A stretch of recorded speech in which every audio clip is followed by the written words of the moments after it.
Hoje estou começando uma série de exposições no Evangelho de Lucas. Eu queria que você abrisse a sua Bíblia, no Evangelho de Lucas. Nós vamos ler o prefácio, capítulo 1, versos de 1 a 4.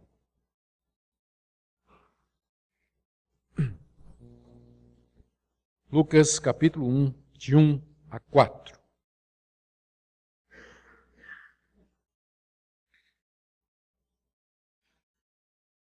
Visto que muitos houve que empreenderam uma narração coordenada dos fatos que entre nós se realizaram, conforme nos transmitiram os que desde o princípio foram deles testemunhas oculares e ministros da palavra, igualmente a mim me pareceu bem, depois de acurada investigação de tudo desde sua origem, dar-te por escrito, excelentíssimo Teófilo, uma exposição em ordem, para que tenhas plena certeza das verdades em que foste instruído.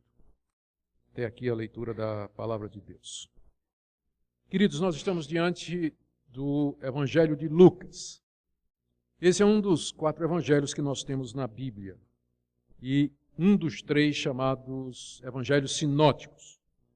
A palavra evangelho significa boa notícia e a princípio se referia à pregação dos discípulos de Jesus, que trazia essa boa notícia, que Deus amou o mundo de tal maneira que deu o seu Filho unigênito para que todo aquele que nele crê não pereça, mas tenha vida eterna.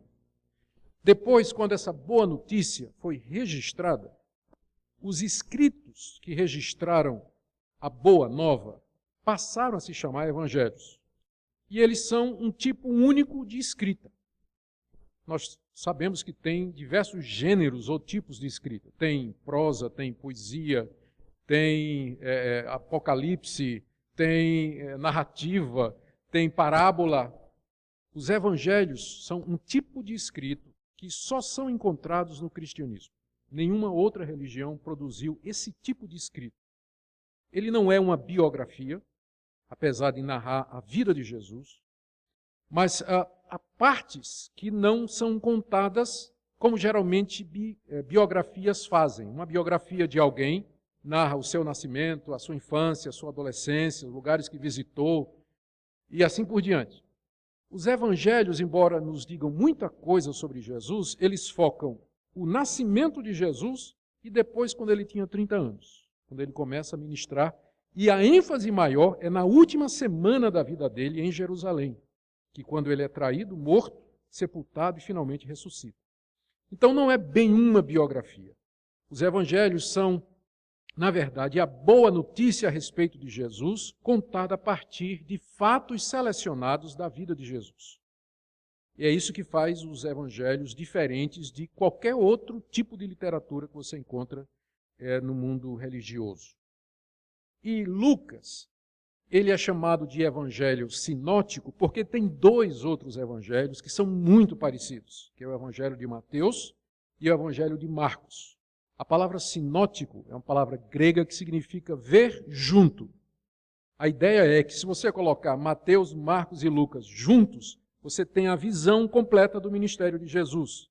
Porque embora eles digam muita coisa igual, todavia eles têm detalhes que são peculiares a cada um deles. Você vai encontrar coisas em Mateus que não está em Lucas, e você vai encontrar coisas em Marcos que não está em Lucas ou em Mateus e assim por diante.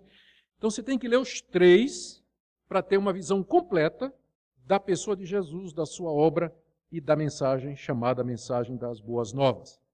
E tem ainda o Evangelho de João, é o 4º evangelho. Ele não é chamado de sinótico porque ele é bem diferente dos outros.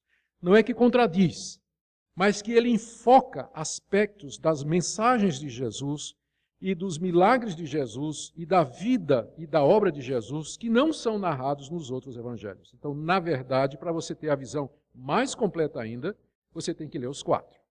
E aí, então, você terá os fatos a respeito de Jesus de maneira completa. Isso não quer dizer que um evangelho como Lucas, se você lê-lo sozinho, que você não vai ter informação suficiente a respeito de Jesus. Tem sim.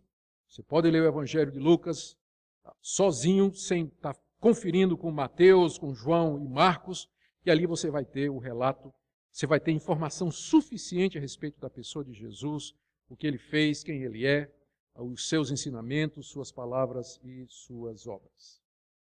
Esse evangelho é diferente dos outros porque ele, na verdade, é a primeira parte de uma obra de 2 volumes. Lucas continua no Evangelho de Atos. Desculpa, no livro de Atos. Quem escreveu o livro de Atos foi a mesma pessoa que escreveu o Evangelho de Lucas. Ou seja, é uma obra em 2 volumes. Na primeira parte, chamado o Evangelho, o autor, chamado Lucas, se dedica a narrar a vida de Jesus, as boas novas. Na segunda parte, que é o livro de Atos, ele continua a narrar o que Jesus fez depois da sua ressurreição. Essa é uma maneira boa de você olhar para essa obra Lucas Atos. Lucas, o que Jesus fez antes da ressurreição. Atos, o que ele fez depois que ele subiu ao céu e através do Espírito Santo comandou, através dos apóstolos, a sua igreja aqui nesse mundo. Eu disse que foi escrito por Lucas, não é? A verdade é que esse evangelho, ele não traz o nome do autor. Nem Atos traz também. Mas nós sabemos de outras fontes que foi essa pessoa chamada Lucas quem escreveu. Nós temos informações do século II, tem um historiador da igreja muito conhecido chamado Eusébio, que escreveu no século III, IV. Ele diz que a obra Lucas Atos foi escrita por um médico chamado Lucas, que havia nascido em Antioquia e que ele não era judeu. E que ele participou de vários dos eventos que estão aqui registrados no livro de Atos. E é verdade, quando nós lemos o livro de Atos, percebemos que há várias partes em que, de repente, a narrativa muda. Ele está dizendo assim, e Paulo chegou na cidade de Tessalônica. Aí ele continua. E aí nós nos reunimos para oração. Então quer dizer que ele estava em Tessalônica quando Paulo chegou e a partir daquele momento ele se juntou à equipe de Paulo. Então tem pelo menos umas 5 vezes no livro de Atos em que nós aparece, dando a entender que o autor, ele andou com o apóstolo Paulo, escutou o apóstolo Paulo, fazia parte da equipe dele e que provavelmente ouviu de Paulo muitas coisas. E quando a gente lê as cartas de Paulo, a gente percebe que ele faz referência na carta aos Colossenses de um Lucas que era médico e que estava com ele. Então, pouca dúvida existe que, de fato, foi esse homem chamado Lucas, que era médico de profissão, se converteu, nós não sabemos como, ele não era judeu, e fez parte da equipe apostólica, andava com o apóstolo Paulo.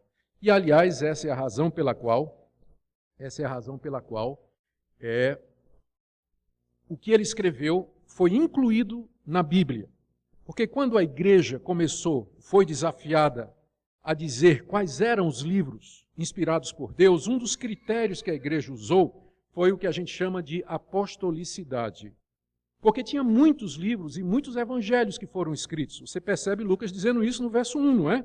Visto que muitos houve que empreenderam uma narração dos fatos que entre nós se realizaram.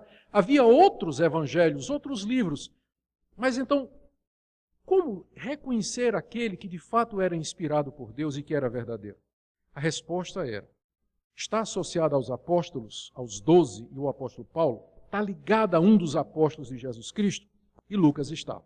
Então, por isso que a obra, Lucas Atos, foi reconhecida pela igreja como sendo inspirada por Deus, autoritativa, e ela foi incluída junto com os outros evangelhos e os demais livros do Novo Testamento, como sendo a palavra de Deus para nós, para o seu povo de todas as épocas.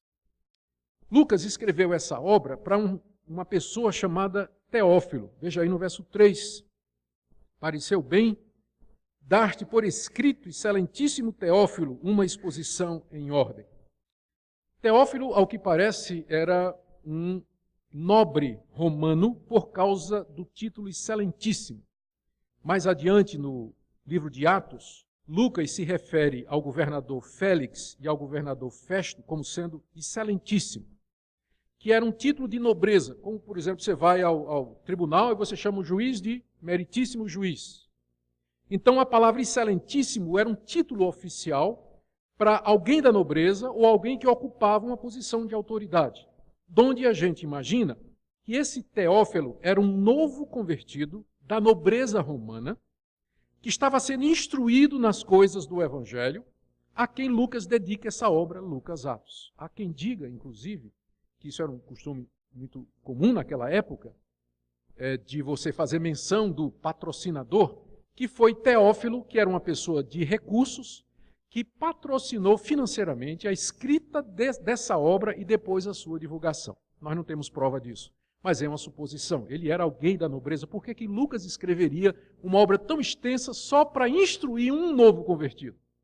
Provavelmente esse novo convertido era uma pessoa importante que tinha um compromisso de fazer cópias e de distribuir esse evangelho pelo mundo da época. E de fato foi feito. Não é? O evangelho de Lucas rapidamente se espalhou.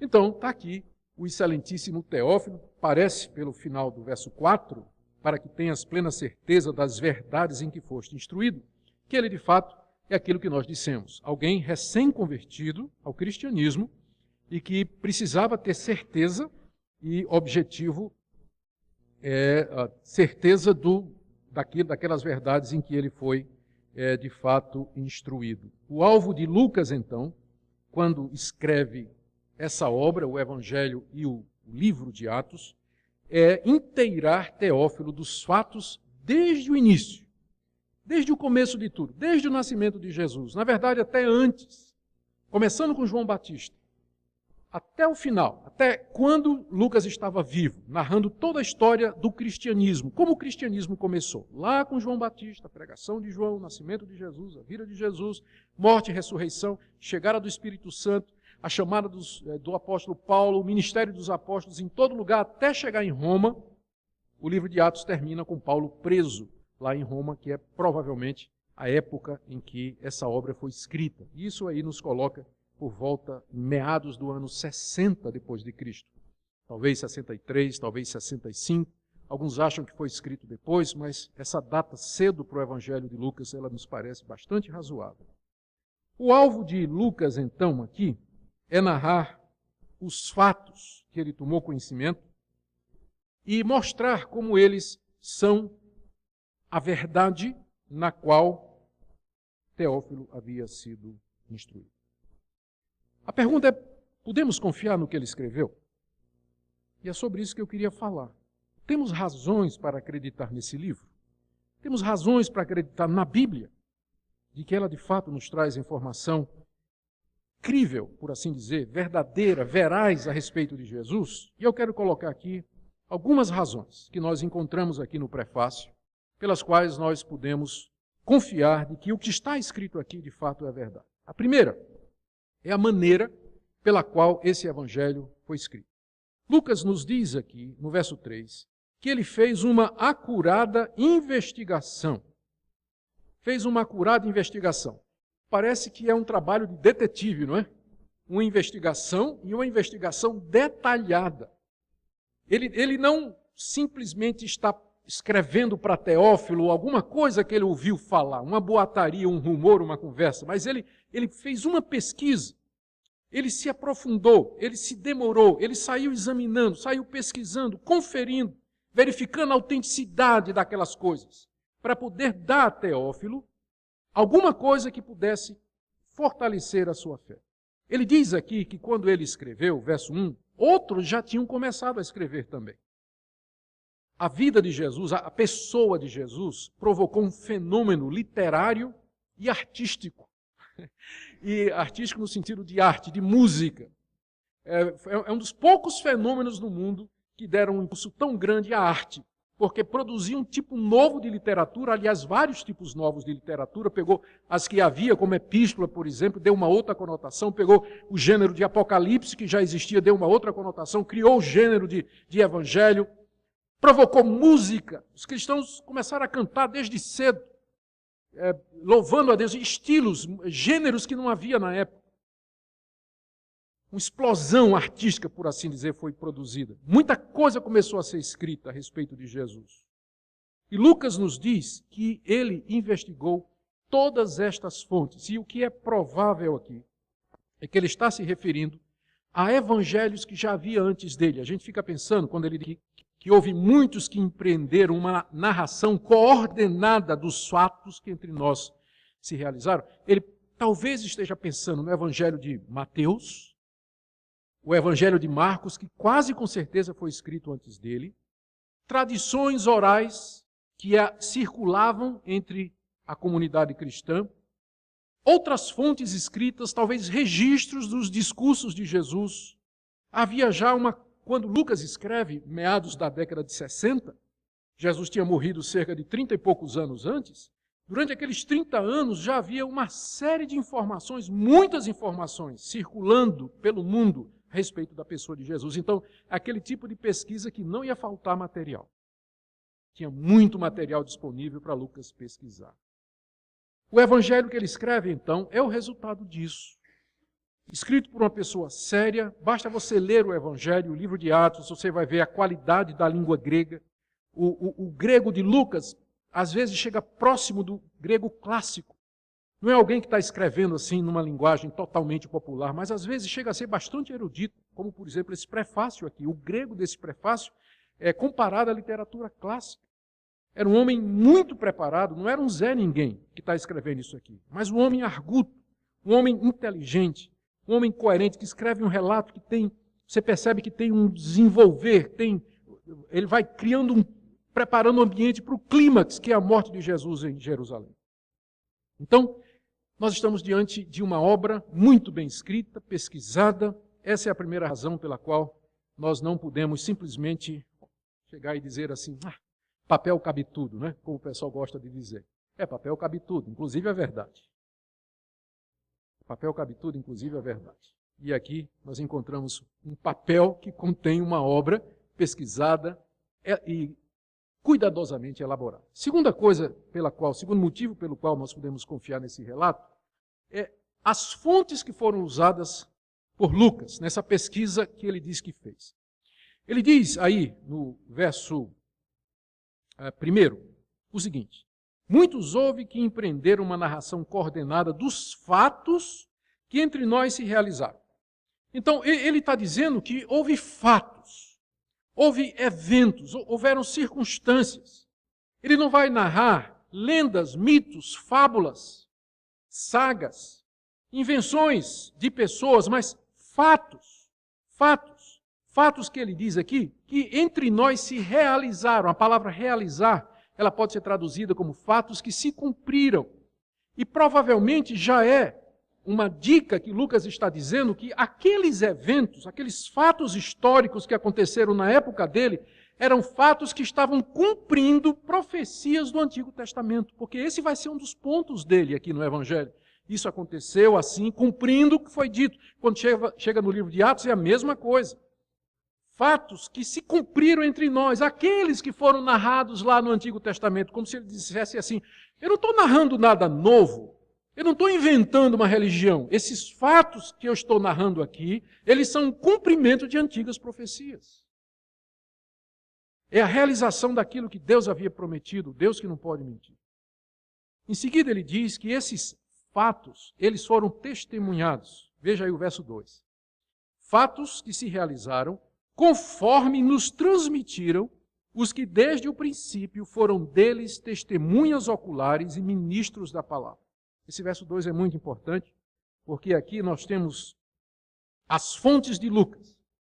Ele diz que esses fatos, essas realidades históricas, que vieram como cumprimento das profecias, elas não aconteceram em qualquer lugar, não aconteceram num quarto fechado, não aconteceram em qualquer canto da terra, mas foram testemunhadas, pessoas viram, pessoas escutaram, pessoas participaram.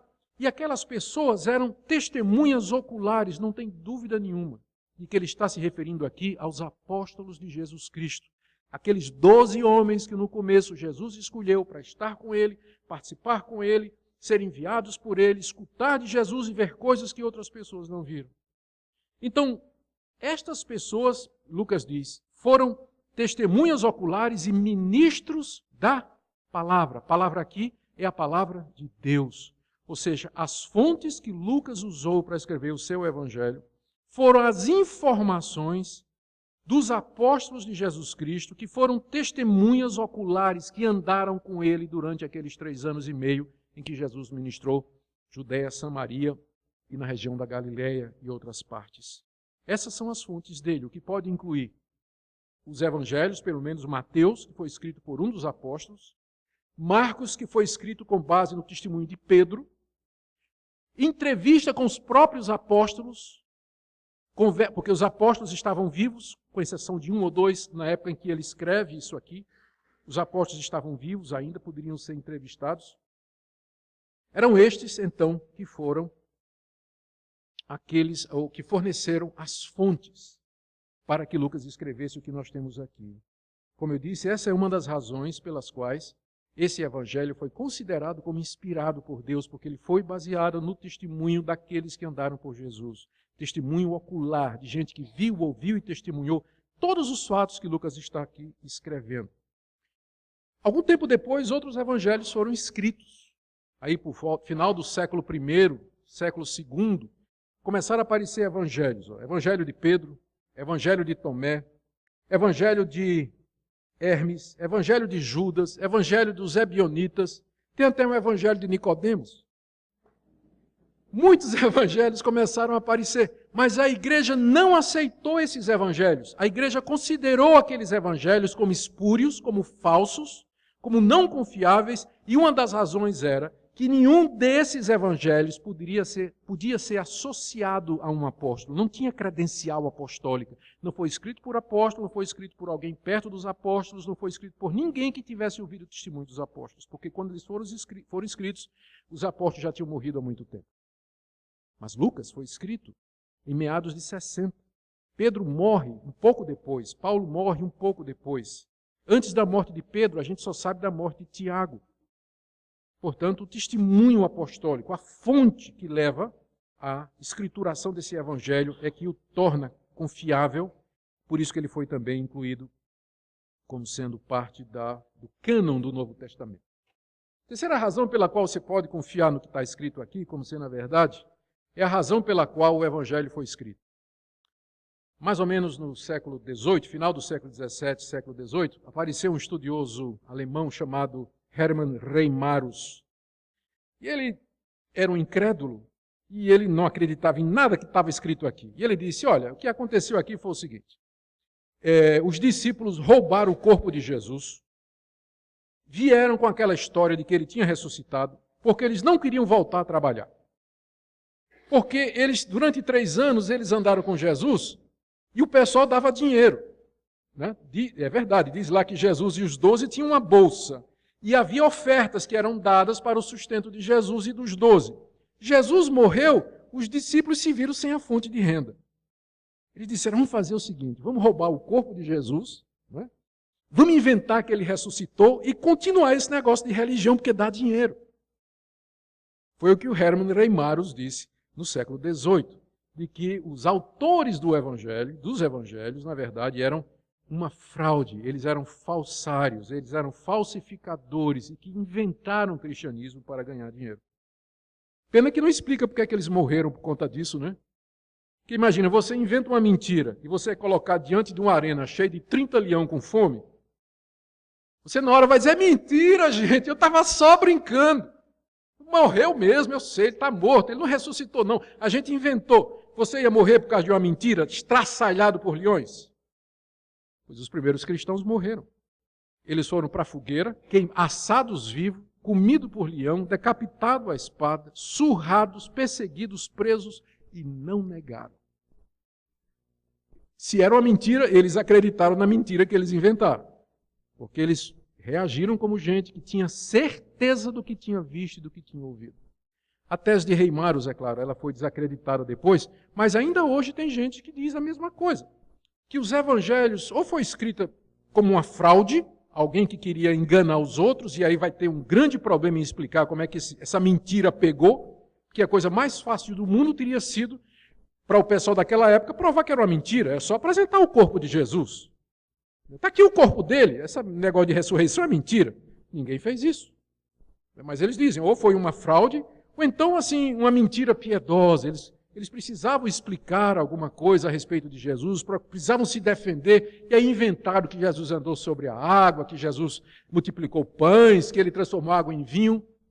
Gente, a gente sabe que com o tempo, a superstição das pessoas acaba inventando lendas. É só você estudar, por exemplo, a história do padre Cício Romão, lá no Nordeste do Ceará, e você vai ver que depois de um tempo começaram a aparecer lendas sobre o padre Cício. Mas eram lendinhas do tipo assim, olha, uma vez uma pessoa estava doente e foi conversar com ele e saiu curado. Mas lenda do tipo, ressuscitou dos mortos, andou em cima da água. abriu os olhos de cego e de aleijado, transformou água em vinho e multiplicou pães para a multidão de 5.000 pessoas, esse é o tipo de lendinha que não se forma em 30 anos. Porque tem testemunha. Tem gente que viveu naquela época que poderia facilmente desmentir, desmistificar tudo aquilo. Poderia mostrar o embuste que esses homens estavam fazendo. Só que ninguém fez. Então está difícil acreditar que foi fraude. Está difícil acreditar que era lenda, porque passou pouco tempo. Em menos de 30 anos dos fatos, Lucas está escrevendo aqui, dizendo que tem testemunha viva, pode perguntar. Gente que andou, que viu, que testemunhou tudo aquilo. Então, esse evangelho foi escrito não com o objetivo de criar uma religião para se ganhar dinheiro. E, infelizmente, tem gente que se aproveita do cristianismo para ganhar dinheiro. É uma pena. Porque ele, quando surge o cristianismo, ele não surge por conta disso. Olha por que ele surge. Verso 4. Eu escrevi tudo isso, Teófilo, para que você tenha plena certeza das verdades em que você foi instruído. É isso que Lucas queria. Ele queria dar um relato de como o cristianismo começou, quem foi Jesus, por que ele veio ao mundo, os fatos que cercaram a sua vida, aqueles sinais e prodígios. E depois, no livro de Atos, como a igreja cresceu, como ela se multiplicou. É isso que o Evangelho quer mostrar. É isso que a Bíblia quer mostrar. É isso que é o cristianismo. Não é uma religião para ganhar dinheiro. Não surge de fraude e não foi inventada por mercenários. As pessoas que viram, que foram convencidas que Jesus é Deus, que Ele é o Salvador do mundo e que deram a vida por isso. Quarta razão, e está muito ligada a tudo que eu disse agora, a data em que foi escrito. Eu pessoalmente creio que esse evangelho foi escrito por volta do ano 63, 65 depois de Cristo. Alguns querem datar depois da década de 70. Mas o motivo pelo qual um bom número de estudiosos diz que esse livro foi escrito mais ou menos pela década de 70, é porque Lucas faz um relato tão minucioso da queda de Jerusalém. Ele está escrevendo aqui mais ou menos no ano 60. Ele está escrevendo aqui, vamos esquecer a data por enquanto.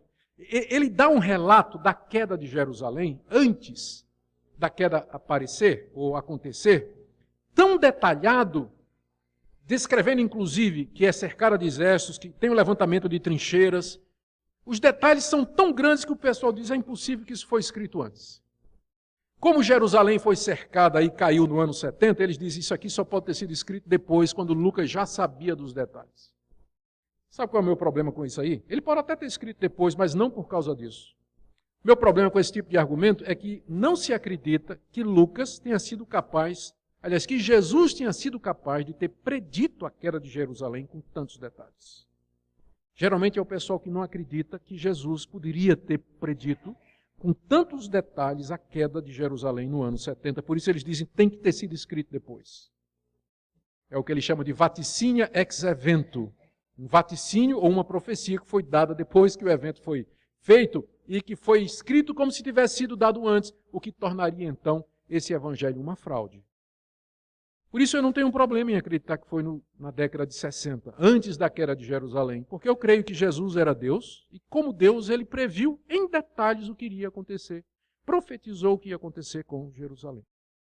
A data então está aí na década de 60, quando, como eu já disse, havia testemunhas vivas que poderiam confirmar ou contraditar aquilo que estava escrito. Os judeus poderiam ter feito isso, os pagãos poderiam ter feito isso, e, como eu disse, já fazia pouco tempo para que pudesse ter virado ou sido resultado de lenda ou da imaginação piedosa e criativa dos primeiros discípulos, porque fazia pouco tempo. Então, a data em que esse evangelho foi escrito é mais uma razão para que nós confiemos naquilo que ele nos diz. Vou dar uma quinta razão. É que há outros livros escritos na mesma época e que dizem a mesma coisa. Eu já mencionei aqui os outros evangelhos. E o que impressiona quando você lê Mateus, Marcos e Lucas, em primeiro lugar, é as semelhanças. A sequência dos fatos é a mesma, com poucas alterações. Os detalhes das palavras de Jesus, às vezes, impressionam a similaridade que você encontra em Mateus, Marcos e Lucas. O que eles dizem e que é igual é cerca de 85%. A pergunta é, como é que 3 autores diferentes, escrevendo em datas diferentes, estão dizendo a mesma coisa? Estão dizendo a mesma coisa. E você sabe que isso pode ser explicado pela dependência literária, mas todos eles reivindicam testemunho ocular. A semelhança dos 3 evangelhos aponta para uma fonte histórica, Jesus, e para fatos que aconteceram e que os 3 autores, de alguma maneira, tiveram acesso. Por incrível que pareça, são as diferenças que também nos levam à conclusão da autenticidade dos 3 evangelhos, especialmente de Lucas. Porque imagina só, você tem 3 evangelhos que estão dizendo a mesma coisa. Se os 3 tivessem concebido um plano de enganar, eles estariam dizendo a mesma coisa. Agora imagine se vocês 3 pessoas de vocês, vão querer inventar uma história que parece verdadeira. Na hora de dar depoimento, o que é que a polícia pega? É a contradição, não é? Mateus diz que Jesus uma vez curou um cego na entrada de Jericó. Aí vem Marcos e diz que eram 2 cegos. E vem Lucas que diz que eram 2 cegos na saída de Jericó. Se tivesse havido um acordo para enganar, será que eles não teriam combinado os detalhes? Mas é interessante que às vezes os evangelhos parecem um contradizer o outro. Uma história é contada diferente num evangelho do que é contada no outro. O que é que isso significa? Significa que eles não sentaram numa reunião e disseram, vamos inventar uma mentira para enganar o mundo. Significa que eles estão relatando fatos e que, dependendo da perspectiva, da audiência e da intenção de cada um deles, eles estão contando de uma maneira diferente. Eram provavelmente 2 cegos que começaram a pedir a Jesus para serem curados na entrada da cidade e Jesus atendeu na saída. Cada um conta a história de uma perspectiva diferente. Não pode ser? Então, o que impressiona é que o Evangelho de Lucas é corroborado por outras fontes que, com certeza, não houve combinação, não houve um plano. E aí o que vem mais? Paulo, um judeu, na verdade, um fariseu que perseguiu os cristãos, perseguiu até a morte, prendeu cristãos, considerava que o cristianismo era uma farsa e uma ameaça. Esse judeu se converte em algum lugar aí, no final da década de 30, no início da década de 40. E já no final da década de 40, início da década de 50, ele começa a escrever. Talvez o livro de Gálatas foi o primeiro. E lá ele já narra a mesma coisa que você vai encontrar no que Lucas vai narrar na década de 60. Ele vai falar da morte de Cristo, vai falar da ressurreição de Jesus, vai falar da divindade de Jesus. E nos outros livros desse judeu convertido, que não era discípulo de Jesus, não era um dos 12, portanto, não pode ser dito assim que ele estava em acordo para fazer uma combinação. Mas é um autor independente dos evangelhos. Ele vai narrar as mesmas coisas que os evangelhos contêm, o evangelho de Lucas, com poucas variações. Para não falar ainda da carta de Tiago, da carta de Judas, discípulo de Jesus, para não falar da carta aos Hebreus, para não falar das 3 cartas de João, escritas em épocas diferentes, por autores diferentes, mas todos dizendo a mesma coisa. Essa é mais uma razão para que você acredite no que esse evangelho está dizendo, porque ele não está falando sozinho. Ele é corroborado por outras fontes. E eu termino aqui dizendo para vocês, se há alguma dúvida, leia e verifique por você mesmo. Eu às vezes fico assim espantado com a quantidade de gente que chega dizendo assim, a Bíblia está cheia de erros. Eu digo, diga um. A pessoa, bem, deixa eu pensar. Posso te escrever amanhã com os erros? Tem muita gente que diz a Bíblia está cheia de erros, mas que nunca tirou tempo para ler a Bíblia. Então, leia a Bíblia. Leia por você mesmo. Faça como Lee Strobel. Lee Strobel era um jornalista, é vivo ainda ele, era um jornalista ateu, escrevia uma coluna no Tribune de Chicago, tem um mestrado em Direito pela Universidade de Yale. Um dia a mulher dele chega para ele e diz assim, Lee, eu me tornei crente. Ai, meu Deus. Ele diz isso, ai, meu Deus. Deus, acabou meu casamento. Acabou. Eu gostava tanto dessa mulher, mas agora ela virou crente. E ele disse, se preparou para o pior. Ele disse assim, eu imaginei que minha mulher ia passar, não ia querer nem ter sexo comigo. Ia virar uma chata, ir para a igreja todo domingo, meter o nariz naquela Bíblia. E aí ele ficou impressionado que a mulher de fato mudou, mas para melhor. Mudou o caráter da mulher, a vida da mulher mudou. Ele disse, não, eu tenho que ver o que é que mudou a vida da minha mulher. E ele, como era jornalista, ele disse, eu vou investigar. É o jornalista investigativo ele. Durante 2 anos, Lee Strobel começou a pesquisar a Bíblia, arqueologia, filosofia, apologética. Ele disse que viajou aos Estados Unidos de norte a sul, conversando com pastores, com ateus, com céticos, e depois de 2 anos, adivinhe, ele se converteu. Lee Strobel. Já escreveu, virou crente. De verdade. E esse homem agora, à semelhança do apóstolo Paulo, dedica a vida dele a escrever livros em defesa do cristianismo. Eu só digo a você o seguinte, pelo menos conceda à Bíblia o benefício da dúvida. Leia por você mesmo. Leia esse evangelho, leia outros livros antes de você dizer que está cheio de erro, que não está dizendo a verdade, que é um monte de mentira e que papel cabe tudo. Eu estou cansado de gente que diz isso e nunca lê um livro inteiro da Bíblia. Fica só repetindo o que ele ouve dizer de ateus, de propaganda de céticos e outros inimigos do evangelho. Leia você mesmo. E quando você lê, e aqui vem o meu conselho, você diga a Deus, sei que você talvez não acredita nele, mas diga assim, Deus, se você existe, chama ele de Senhor, que talvez ele vai gostar mais. Diga assim, se o Senhor existe, enquanto eu estiver lendo esse livro aqui, por favor, me mostre a verdade. Porque eu, como ateu, tenho tudo a perder. Se eu tiver certo, não existe nada, eu não perdi nada, mas se eu tiver errado, eu estou perdido. O cristão só tem a ganhar, porque se não existir nada, tudo bem. E se existir, ele ganhou tudo. Então a posição mais segura é do cristão. Então diga, me ajuda a conhecer a verdade, à medida que você lê esse livro. E se você tem dúvidas, está na igreja, é crente, foi criado no evangelho, mas tem dúvidas, eu digo a você, faça a mesma coisa, leia, estude. Às vezes você tem dúvida, mas você parou de ler sua Bíblia, parou de pedir a Deus, ter comunhão com Ele. Essa é a palavra de Deus. E eu quero terminar só com uma comparação. Lucas escreveu o seu evangelho comparado com Apocalipse de uma maneira completamente mundana. Como é que Apocalipse foi dado para João que escreveu? Ele estava na ilha de Patmos, um dia ele tem uma visão. Os céus se abrem e o próprio Jesus Cristo aparece para ele numa visão e diz, escreve o que eu vou te dizer. E João é transportado para as regiões celestiais e lá numa visão, num êxtase, ele vê o fim do mundo. Ele vê coisas extraordinárias acontecendo. Uma ação sobrenatural de Deus. Mas Lucas não teve visão nenhuma.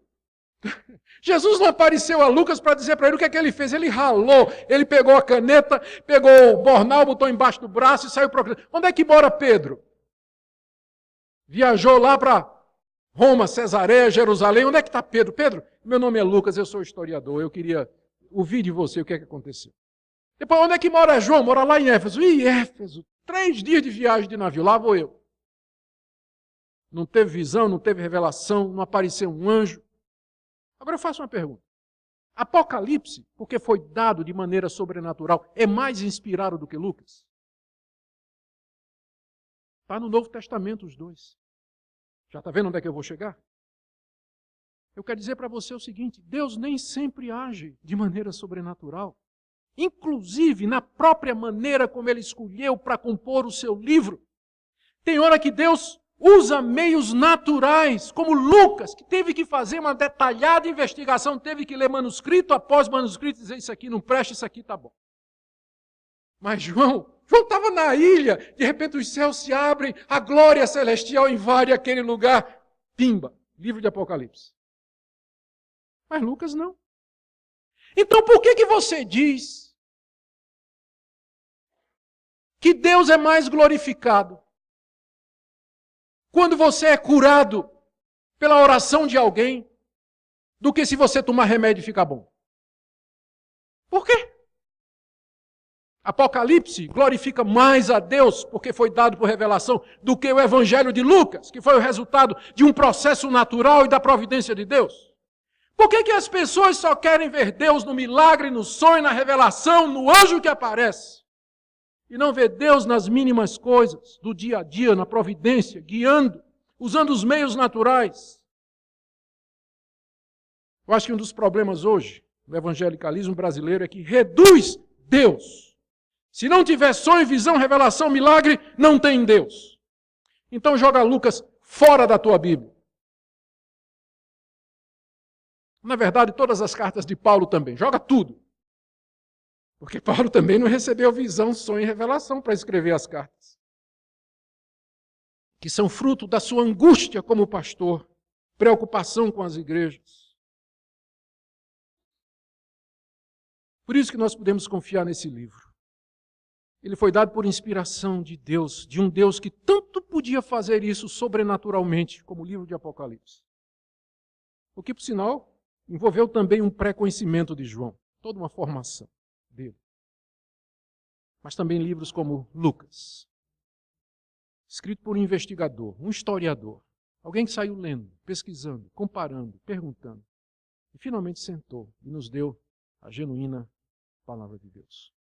Que Deus seja glorificado através desse livro, na minha vida e na sua, à medida que nós não somente ouvimos e lemos, mas também cremos e obedecemos ao que Deus nos mostra aqui.